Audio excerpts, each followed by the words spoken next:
Welcome back to our deep dive into the history of America's native spirit. This is episode 8 of our 30-part series, and today we are embarking on a very special journey. We are not just talking about bourbon, we are traveling through time itself. Have you ever considered how a simple drink can hold the entire history of a nation within its amber depths? Every sip tells a story, and every story is marked by a specific date, a pivotal moment that changed everything. We often hear names and legends, but the dates are the anchors. They are the undeniable facts that ground the myths and give structure to the sprawling tale of bourbon. This episode is all about those anchors, the specific calendar days that built this industry. We are going to focus on the titans of bourbon. These are the historical figures and the legendary distilleries that carved their names into the bedrock of American culture. Their stories are not just about whiskey, innovation, struggle, survival, ambition. To understand their impact, we must look at the calendar. We will pinpoint the exact moments their legacies began, the dates their distilleries were founded, and the years their crucial decisions shaped the spirit we enjoy today. This is a timeline-driven exploration. We will move from the late 18th century, through the explosive growth of the 19th century, and into the crises that nearly wiped it all away. Prepare to see bourbon history laid out like never before. Consider this your historical roadmap to bourbon. We will be your guides, pointing out the significant landmarks along the way. Think of the late 1700s, when settlers first crossed the Appalachian Mountains into the wild frontier of what would become Kentucky. What year did the first commercial distillery truly begin its operations? We will investigate that. Or what about the moment bourbon was first legally defined, distinguishing it from all other whiskeys? We have that date for you. These are not just trivia points, they are the building blocks of an empire built on corn, oak, pure determination. This episode will serve as a chronological anchor for our entire series. As we move forward in future episodes, you will be able to refer back to the timeline we established today. We will give you the foundational dates that every bourbon lover should know by heart. From the disputed claim of who first aged whiskey in a charred oak barrel to the congressional act that officially declared bourbon America's native spirit, the dates tell the real story. They separate the marketing from the history and the legends from the hard-fought reality. So, get your notebooks ready. We are about to fill in the blanks on bourbon's epic timeline, one crucial date at a time. In this episode, we will not just be talking about abstract historical trends. We are going to name names and give you the dates to back them up. We will look at the pioneers, E.H. Taylor Jr., George Garvin Brown, Oscar Getz. We will journey back to the year 1789, a date famously associated with the Baptist minister Elijah Craig. Is he truly the father of bourbon? We will examine the evidence and the timeline surrounding his claim, exploring the context of his era and the other distillers who were also hard at work. This is not about debunking myths, but about understanding their origins and the real people behind them, grounded in the specific moments they made their mark. Our journey will then fast forward into the 19th century, a period of incredible expansion and formalization for the bourbon industry. We will discuss the founding of distilleries whose names still echo in the hills of Kentucky today. Think of the roots of what would eventually become Maker's Mark. Or the story of George Garvin Brown, who in 1870 had the revolutionary idea to sell bourbon exclusively in a sealed glass bottle to ensure its quality. We will pinpoint that year and explain why his brand, Old Forester, became America's first bottled bourbon. These were not just business decisions. They were transformative acts that elevated bourbon from a local commodity to a trusted national product. But the story of bourbon is not one of uninterrupted growth. It is also a tale of profound crisis and remarkable survival. We will navigate the turbulent years of the American Civil War, from 1861 to 1865, and investigate how the conflict both disrupted and surprisingly stimulated the whiskey trade. Then, we will march toward the single greatest threat the industry ever faced, national prohibition. We will mark the date it began in 1920 and the day it ended in 1933. We will name the distilleries that were forced to close their doors forever, and more importantly, the handful that cleverly found a way to survive by obtaining medicinal whiskey permits. From the ashes of Prohibition to the modern craft boom, our timeline will connect all the dots. We will touch upon the landmark year of 1964, when the United States Congress passed a concurrent resolution that officially defined the standards for bourbon, protecting its identity on a national stage. We will also preview the resurgence that began in the 1980s, setting the stage for the vibrant and diverse bourbon world we know today. By the end of this episode, you will have a clear and powerful timeline of the key figures, the iconic distilleries, and the critical dates that forged the spirit of America. Let's begin. To find the true roots of bourbon, we must first travel back to the late 18th century.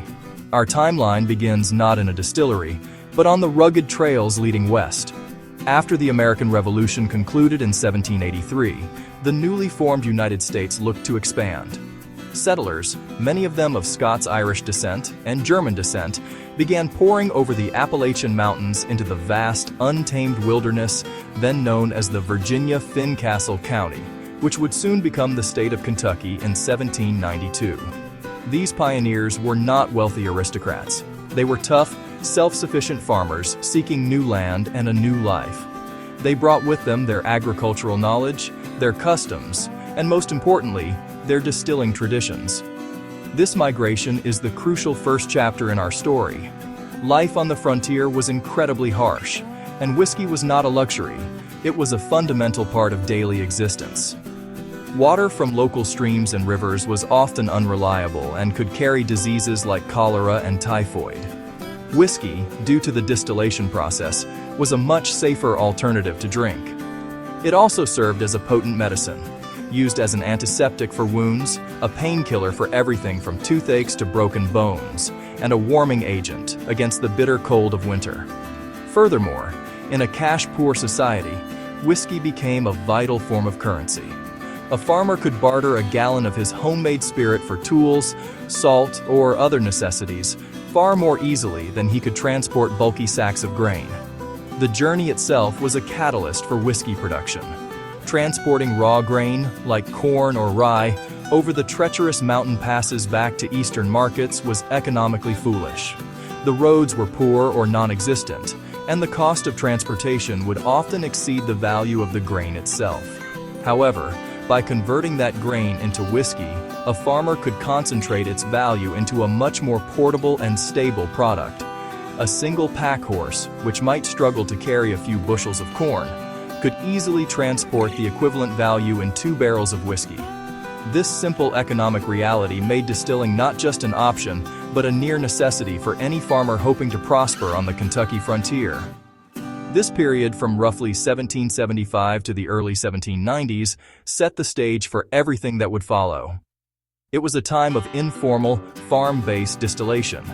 There were no brand names, no fancy bottles, and very few regulations. The spirit being made was a raw, unaged, and fiery clear liquid, often called white dog. It was made primarily for local consumption and trade. But it was here, in these humble farm stills scattered across the Kentucky landscape, that the skills were honed, the recipes were experimented with, and the deep connection between the land, the grain, and the whiskey was first forged. This was the primordial soup from which bourbon would eventually emerge. As settlers established their farms in the fertile lands of Kentucky, they quickly discovered that the region was a paradise for growing a particular crop: corn. Close up, corn kernels spilling from a burlap sack. The rich limestone soil and the climate were perfectly suited for it, and corn grew in astonishing abundance. The Scots-Irish distillers were traditionally accustomed to making whiskey from barley and the Germans from rye, but they were pragmatic people, and they adapted their methods to use the most readily available and plentiful grain. This shift to a corn-based mash is arguably the single most important step in the evolution of what would become bourbon whiskey. The sweetness of the corn began to distinguish this new American spirit from its old-world ancestors. The earliest whiskeys made in Kentucky were not required to follow any specific recipe. A farmer would use whatever grains he had on hand. However, a mash bill dominated by corn began to define the local style, typically over 51%. This wasn't because of a law, but because of pure agricultural and economic logic. Corn was cheap, it was everywhere, and it produced a high yield of sugar, which in turn created more alcohol during fermentation. This corn-forward character provided a sweeter, fuller-bodied spirit compared to the spicier rye whiskies of Pennsylvania and Maryland, or the maltier whiskies of Scotland. This unique flavor profile was the first marker of a distinct Kentucky whiskey. Another element that was unique to this region was the water. Kentucky sits on a massive bed of limestone, and the water that filters through this rock is naturally stripped of iron, a mineral that gives whiskey an unpleasant, inky taste and a darkish color. At the same time, this filtration process enriches the water with calcium and other minerals, which are beneficial for the yeast during fermentation. Early distillers may not have understood the precise chemistry at work, but they knew from experience that the water from their limestone springs produced a superior tasting whiskey. This limestone-filtered water became a key selling point and a crucial ingredient that contributed to the region's growing reputation for quality spirits. So, by the late 1780s, we have the key ingredients assembling. We have a frontier culture reliant on whiskey. We have an agricultural landscape dominated by corn. And we have an abundant source of pure, iron-free, calcium-rich water. This trifecta of culture, agriculture, and geology created the perfect environment for a new style of whiskey to be born. It didn't have a name yet, and it was still a rough, unrefined product. But the fundamental character, a sweet, corn-based spirit made with limestone water, was taking shape. This was the DNA of bourbon, being written into the very soil and streams of Kentucky long before the first brand names ever appeared. Now we arrive at one of the most famous dates and names in all of bourbon lore, 1789 and the Reverend Elijah Craig. The popular legend, repeated for generations, credits this Baptist minister distiller from Georgetown, Kentucky, with being the father of bourbon. The story goes that in 1789, Craig accidentally stored his whiskey in barrels that had been charred on the inside by a fire. Upon opening them months later, he discovered that the harsh, clear spirit had been transformed into a mellow, reddish-colored liquid with a wonderful new flavor. He had, according to the myth, invented the process of aging whiskey in charred oak barrels, the defining step that makes bourbon what it is. It is a fantastic story of serendipity. However, as bourbon historians have dug deeper, this foundational myth has begun to crumble under scrutiny. While Elijah Craig was indeed a real person, a prominent minister, educator, and businessman who did operate a distillery in the late 18th century, there is no contemporary evidence from his lifetime to support the claim that he invented the charring process. The first written accounts linking Craig to this discovery do not appear until the late 19th century, nearly 100 years after the supposed event. This long gap suggests that the story may have been a clever marketing tale, created later to give a specific brand a historical founder and a compelling origin story. The practice of using barrels to store and transport goods was common, and so was the practice of charring the inside of barrels, known as coopering. Coopers would char the staves to make the wood easier to bend into shape and to create a sanitized, leak-proof container that wouldn't impart woody or off flavors into its contents, whether it was fish, nails, or whiskey. It is far more likely that the benefits of aging in charred oak were discovered gradually, through the collective experience of many anonymous distillers and shippers, rather than in a single aha moment by one individual. So, while we can definitively say that Elijah Craig was an early Kentucky distiller, calling him the father of bourbon is a stretch. The date of 1789 is significant as the year he purportedly made his great discovery, but it functions more as a symbolic marker than a historically verified fact. The story of Elijah Craig, whether true or not, serves a valuable purpose. It encapsulates the importance of charred oak aging in the bourbon-making process and gives us a convenient, if not entirely accurate, starting point for that crucial innovation. The truth is likely more complex and less romantic, a slow evolution rather than a sudden invention, you know?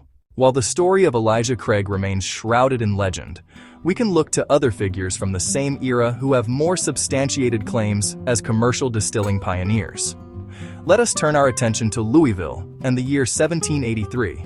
This is the date associated with Evan Williams, often celebrated for establishing Kentucky's first commercial distillery.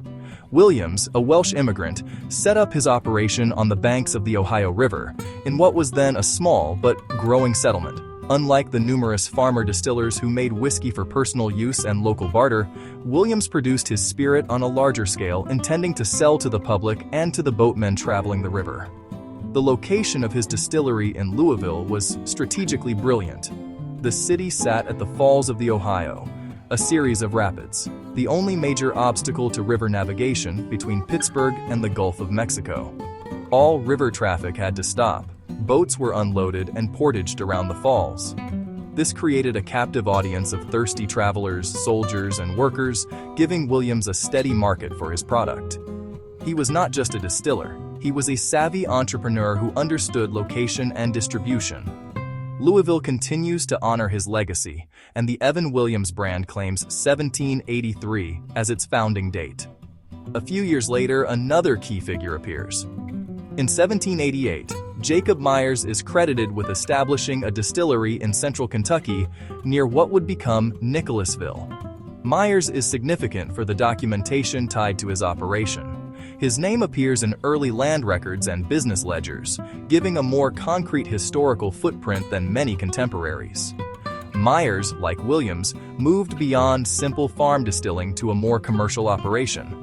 He represents a new class of distillers who saw whiskey not just as grain preservation, but as a dedicated business enterprise. Together, Evan Williams and Jacob Myers, anchored by the dates 1783 and 1788, help paint the birth of the bourbon industry. They show a shift from agricultural side hustle to intentional commerce. Others like Joseph Samuels and Robert Samuels, who started in 1783, were true trailblazers. They set up dedicated facilities, produced whiskey in larger quantities, and actively sought markets for their goods.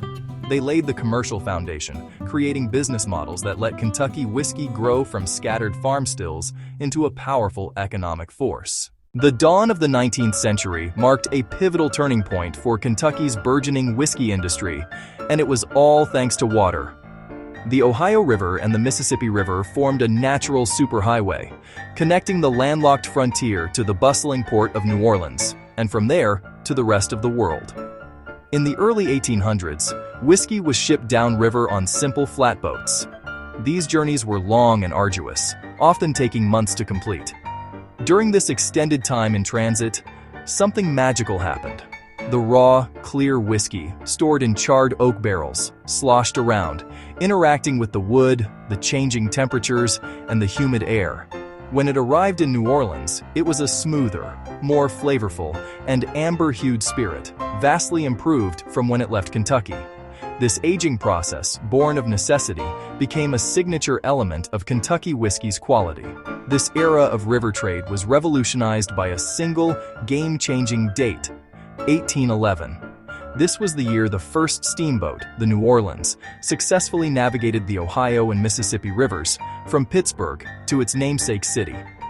The arrival of the steamboat was the 19th century equivalent of the internet.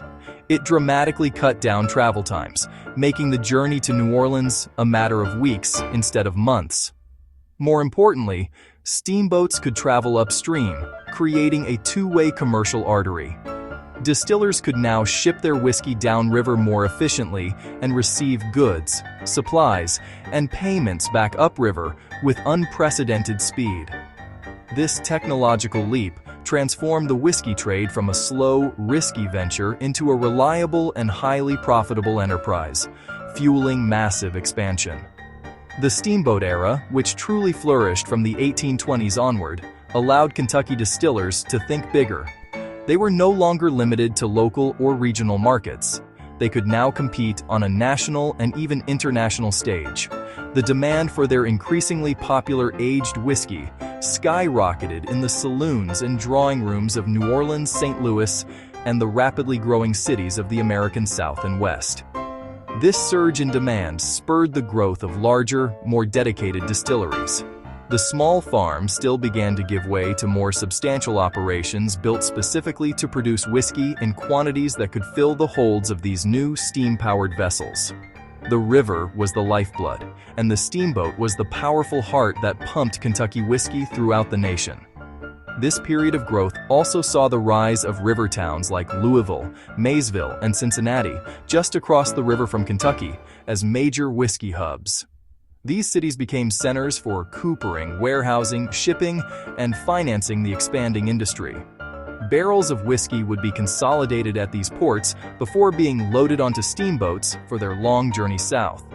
The economic ecosystem that grew around the river trade was immense, creating jobs and wealth that further cemented whiskey's importance to the region's identity and prosperity. The story of bourbon's 19th century growth is inseparable from the story of the American river system and the transformative power of steam, all kicked into high gear in 1811. As Kentucky whiskey gained popularity and a reputation for its distinct quality, it began to need a name. While the spirit developed its character in barrels traveling down the Ohio River, its name is tied to a specific geographic area on land, Bourbon County. Established in 1785 when Kentucky was still part of Virginia, Old Bourbon County was a massive territory covering much of northeastern Kentucky. It was one of the first major hubs of corn whiskey production, and Maysville, its principal river port, was a key shipping point for barrels. Barrels were stamped with their county of origin, Old Bourbon, to show where they came from. As these barrels arrived in New Orleans and elsewhere, patrons began to associate the superior, aged corn-based whiskey with the Old Bourbon stamp. In taverns, instead of asking for a generic whiskey or Kentucky whiskey, customers specifically requested Old Bourbon whiskey. The name stuck. It became shorthand for a style known for sweetness from corn and smoothness from aging in charred oak. By the 1820s and the 1830s, bourbon was becoming widely recognized as America's signature whiskey. Production spread far beyond Old Bourbon County's original borders. Ironically today, no bourbon distilleries sit within the modern, much smaller Bourbon County. The massive original county was eventually carved into more than 30 smaller counties. But the name remains a powerful link to the industry's origins, a historical accident, and a testament to branding by geography.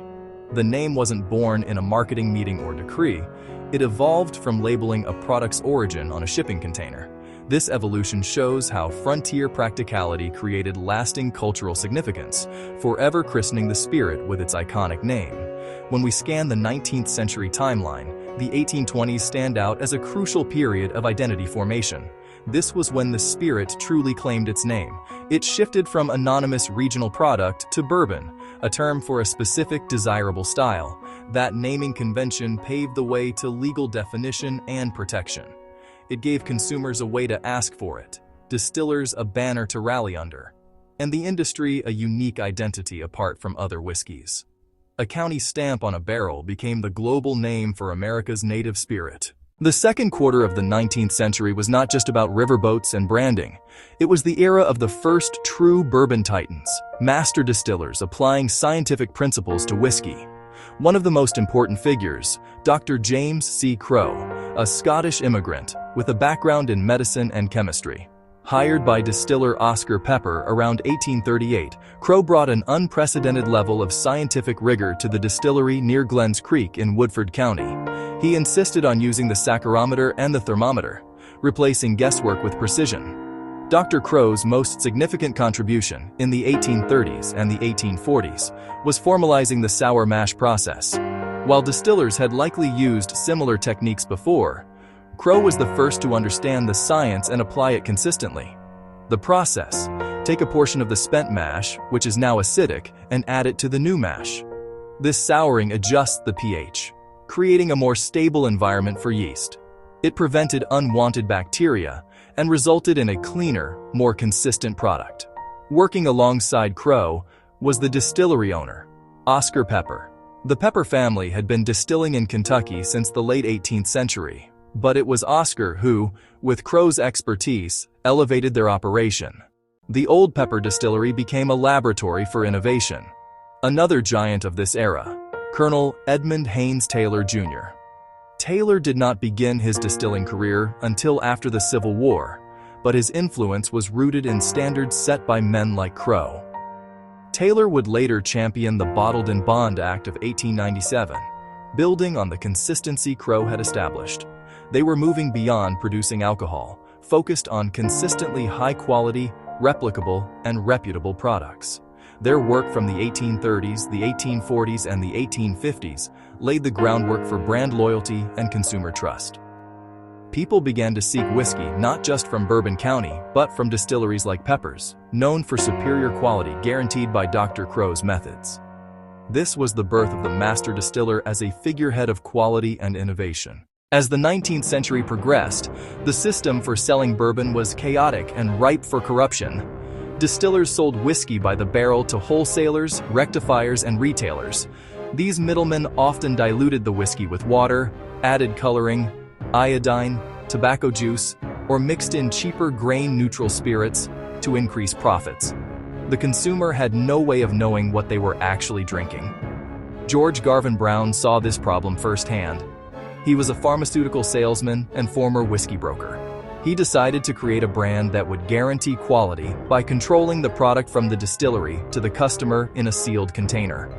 This was a radical idea at the time. In the pivotal year of 1870, George Garvin Brown and his half-brother founded JTS Brown & Bro and launched their brand, Old Forester. It was the first bourbon to be sold exclusively in sealed glass bottles. This was a direct promise to the consumer. By bottling his bourbon at the source, Brown ensured that no one could tamper with its contents. He sourced his whiskey from Mattingly, Melwood, and Atherton and blended them together to create a consistent flavor profile. The bottle itself became the symbol of his guarantee.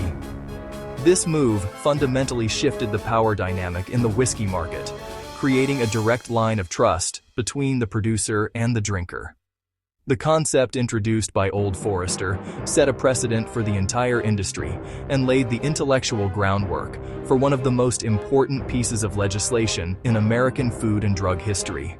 The success of Brown's bottled bourbon highlighted the widespread problem of adulteration and created a demand for authentic, unadulterated whiskey.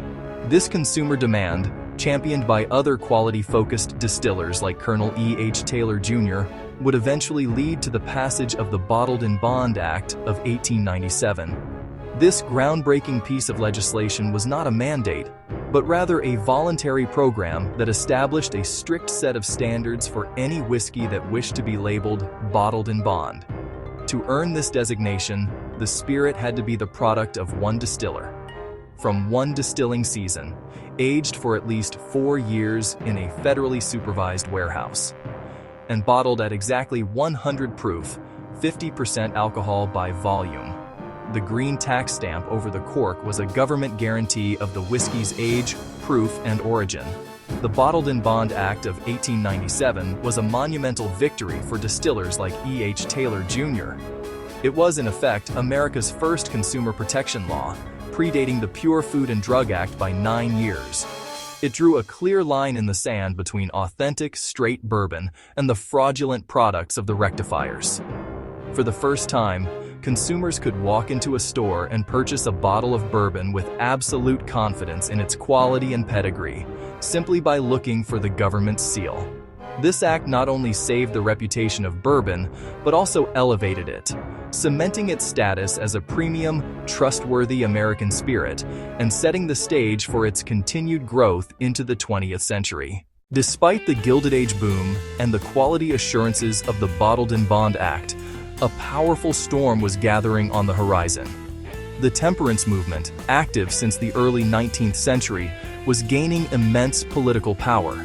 Their message resonated across the country. The distillers who had spent decades building a reputable industry were now facing an existential threat. The final blows came swiftly. In 1917, the 18th Amendment was passed by Congress, banning the manufacture, the sale, and the transportation of intoxicating liquors. The date that sent a chill down the spine of every distiller, brewer, and vintner was January 17, 1920. On that day, the National Prohibition Act, the Volstead Act, went into effect, and the United States officially became a dry nation. For the bourbon industry, it was a cataclysm. Hundreds of distilleries across Kentucky and the rest of the country were forced to lock their gates. The fires in their stills went cold. An entire economic ecosystem built over 150 years collapsed. The great bourbon titans were now outlaws.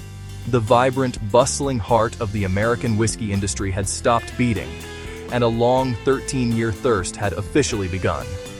As the doors of distilleries slammed shut across the country in 1920, a tiny crack of light remained. The Volstead Act, in its detailed text, included a fascinating and crucial exception. It allowed for the continued distillation and sale of whiskey for medicinal purposes. This loophole became the lifeline for a handful of bourbon producers. Over the course of Prohibition's 13 years, only 6 Kentucky distilleries were ultimately granted this license. These 6 companies became the sole custodians of bourbon's legacy. They sold their bourbon in sealed bottles, labeled with detailed dosage instructions, available only with a doctor's prescription from a pharmacy. A patient could typically get a prescription for 1 pint of 100-proof bourbon every 10 days. When the 21st Amendment finally repealed Prohibition on December 5, 1933, these 6 companies were in an incredibly advantageous position. While the rest of the industry was in ruins, the survivors had intact facilities, a workforce with retained skills, and most importantly, vast reserves of properly aged bourbon ready to be sold to a thirsty nation. Just as the industry was rebuilding, World War II began. In 1942, the federal government ordered all American distilleries to cease beverage alcohol production and convert their facilities to produce high-proof industrial alcohol for the war effort. Following the war, a cultural shift sent the industry into a decades-long decline. A new generation of drinkers saw bourbon as an old-fashioned establishment drink and gravitated toward clearer, lighter-tasting spirits. This period is known as the Bourbon Glut. Distilleries had warehouses overflowing with aging bourbon that nobody wanted to buy. Many historic distilleries were forced to close their doors for good. Even as the storm clouds of the mid-century slump were gathering, the bourbon industry achieved a monumental and lasting victory. On May 4, 1964, Congress passed a concurrent resolution declaring bourbon whiskey a distinctive product of the United States, unofficially crowning it America's native spirit. It legally defined bourbon whiskey by codifying rules once governed by tradition and tax law. It created a national standard of identity for bourbon, giving it protections like those enjoyed by Scotch whiskey or cognac. The resolution couldn't immediately fix declining sales, but it laid an indispensable foundation for the future. It was a beacon of light in a period of gathering gloom. The first glimmers of a bourbon revival began to appear in the 1980s. The pioneer of this movement was Booker Noe, 6th-generation master distiller at Jim Beam.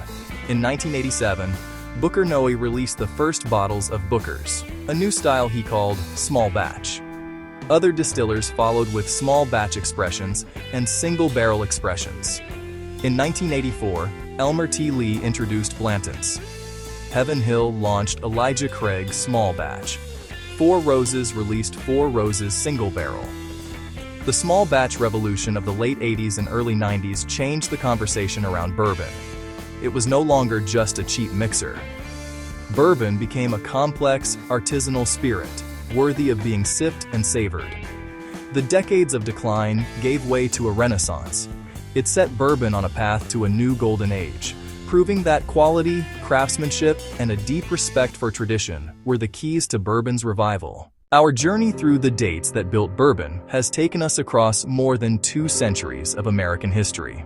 We began our timeline in the late 1700s, with dates like 1783 and 1789 establishing the foundational DNA of bourbon. The 19th century was a story of explosive growth, anchored by transformative dates. It was about taming the wild frontier spirit, giving it a name, and building an industrial powerhouse.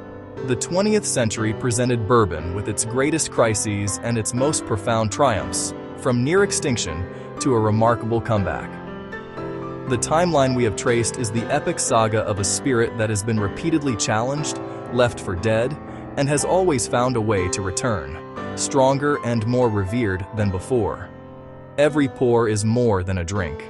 It is centuries of history, the legacy of countless titans. the distilled essence of the American experience, marked by dates. If you enjoyed this episode, please like, comment, and subscribe.